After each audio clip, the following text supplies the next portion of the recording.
Hi, it's Ashley from Sweet Dreams Bake Shop, and welcome back to my channel where I make a lot of cake and cookie decorating tutorials as well as give a lot of baking business tips. And I have finally finished my Bridgerton treat box, so you can expect some back-to-back full-length videos. My goal really is to upload more full-length videos. I know I haven't been doing that lately, but I am going to try my best. To start off, I am going to be decorating all of my cookies with royal icing. I am going to be using pipe and flood consistency first, and basically my recipe is 1 cup of icing sugar to 1 tablespoon of meringue powder, and then as much water as needed.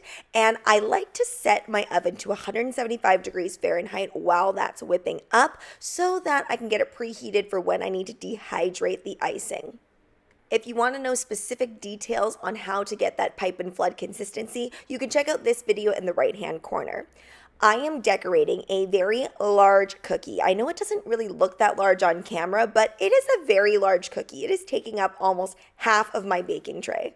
It's actually supposed to be one of those pull-apart cookies that gets put back together like a puzzle piece, but I find that every time I bake it, it just doesn't bake super well, and then things go wonky, and it's hard to fit those pieces back together. So I just decided to leave it as one massive cookie. When you're making something that has a lot of detail like this, it's important to make sure that you're icing in the correct order. So notice I'm not doing all of the yellow parts all at once. I want to make sure that there's some differentiation, but I don't want to have to outline it again. So to get that puffy royal icing look, I'm just doing it in sections first, and you're going to see me fill in the rest of the sections later.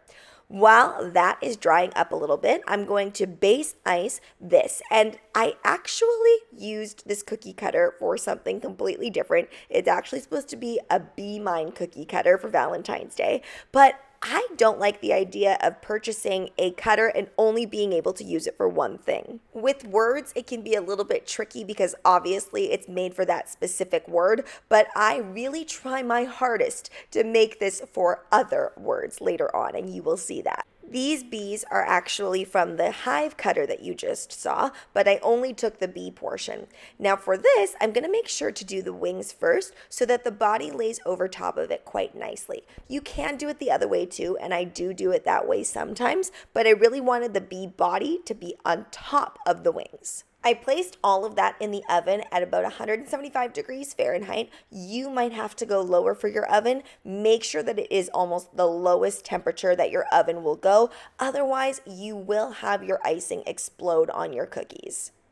Also, make sure not to put your cookies in the oven while the oven is still preheating. Make sure it's fully preheated and then place them in. My icing consistency could have been a bit looser for this yellow. I did make it a little bit thick, which is why you see the first parts that I did earlier have that little ripply look on them, because it wasn't as thin as it could have been, and then I thinned it out once I realized it was a little bit thick.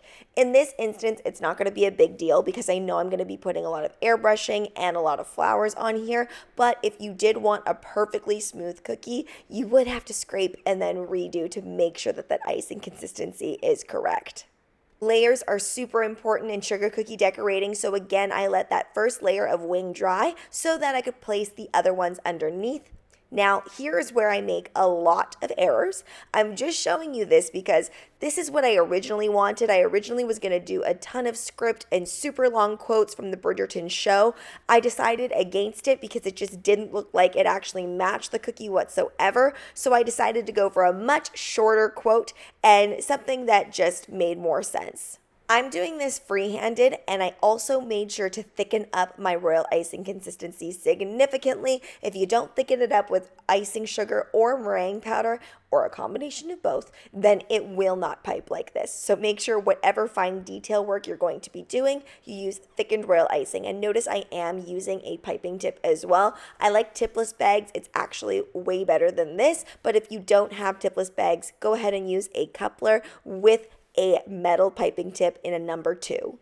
I used to always wonder why people put that plastic part in known as a coupler. It really just helps in terms of Making that piping bag stronger. I find when you just have the metal tip, it's more susceptible to bursting, especially if you're using a really, really strong consistency.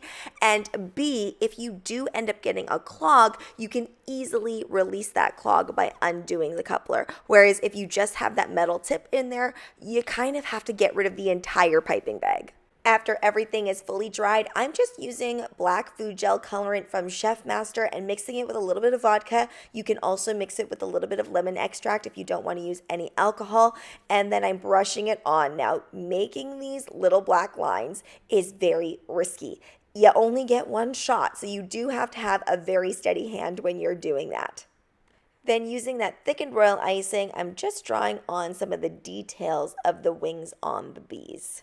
This next segment where I'm making these royal icing flowers isn't super clear. I have a lot of tutorials on flower piping in general, so if you want to go and check one of those out so you can get a better and clearer understanding, I highly suggest you do that. The reason it's not very clear when I'm doing it here is because I'm doing it on this giant tray and there's a lot of flipping, but I did use even more thickened up royal icing than what I originally used for all of the line detail work.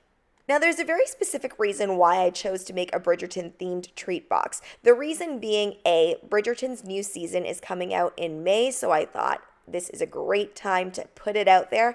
But B, I also understand that maybe not a lot of people watch Bridgerton, so a lot of the things that I'm making are still very just spring-esque, and you can use them for your treat box ideas that are totally not anything to do with Bridgerton. But bees hold a very big significance in the show.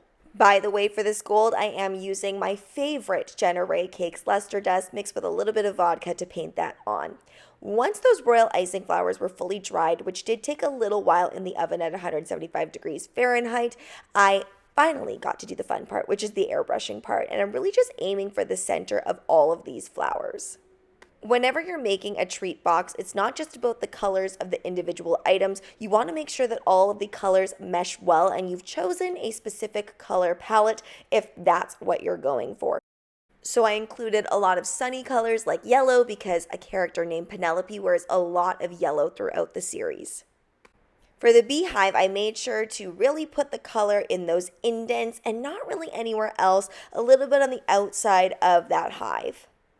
I added some of these lines for a little bit of extra decor, again going in with my number 2 and using that thickened royal icing. You don't want to use the super thick stuff like what I used for the flowers because it will be incredibly difficult to pipe through a number 2. So definitely go with something a little bit looser. If you ever thicken up your royal icing a little bit too much, just add some water to thin it out, and always make sure to re-whip your royal icing or else things will not be incorporated properly. Adding on the finishing touches with these flowers, and I do suggest you don't place this on directly when the yellow is wet, even if these flowers were ready, because then it really sinks into everything and it's hard to add in all of that airbrushing. Thanks so much for watching, guys. Don't forget to like, share, and subscribe so you can be part of the Sweetie fam. Right now, I'm uploading weekly, so make sure you hit that notification bell so you know when I upload. Also, be sure to comment, request, or ask a question. I love hearing from you guys. Bye!